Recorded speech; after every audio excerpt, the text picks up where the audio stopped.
Bwanyuma ya ripoti y'akakiiko k'eishengyero ak'abantu mushanju akatorinwe okushwijuma enshonga za Minisita Persis Namuganza akabireke bembirwe MP ahabwa Mbara City South Honorable Mwinempaka kandi yashomera abany'eishengyero eriizooba yayoreka ku Minisita akagambe ebigambo ebirukuhendebera giro by'eishengyero. The motion for a resolution of Parliament to pass a vote of censure against Honorable Persis Namuganza Princess, State Minister for Lands, Housing and Urban Development, be adopted.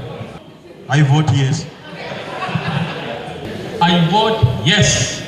I vote yes. I vote yes. The committee did not establish any single footprint of the Right Honourable Speaker's involvement in sending the Honourable Minister to the Rules and Privileges Committee on allegations of misconduct and misbehavior on the 13th July.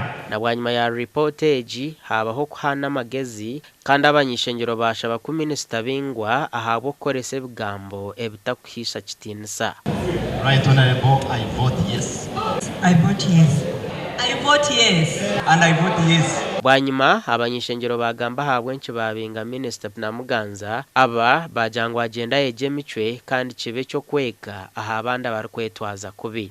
Atujogire yajoga na speaker witu akakiiko akutwatira ak'eishengyero kuburuza enshonga ze kakamweta yayanga kwije weta kubasa ngo akakiiko tukakumbasa nagamba yes yamani ndiko mayisango Minisita bingwe ombwa Minisita abo kuba atubiye cyo kwereberaho kibi hato turiyo munsi omuntu bonabona n'abantu bakujumira n'amasomo aho WhatsApp social media abana bato bihebyona kandi mbaje ngo wiba uhekire nobo wayorekerera.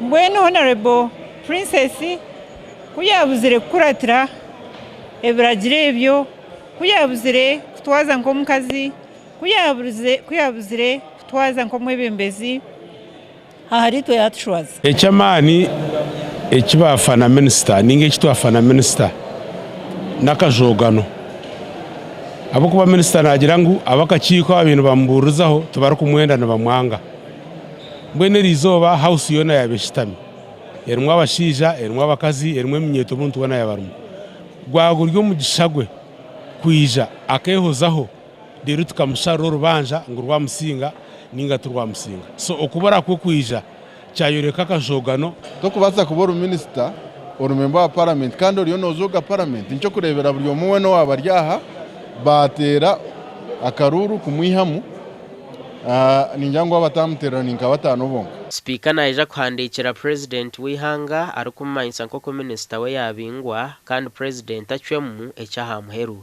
We have the evidence very clear. Gasha kwa Jime Muhumza. Good with your report and then we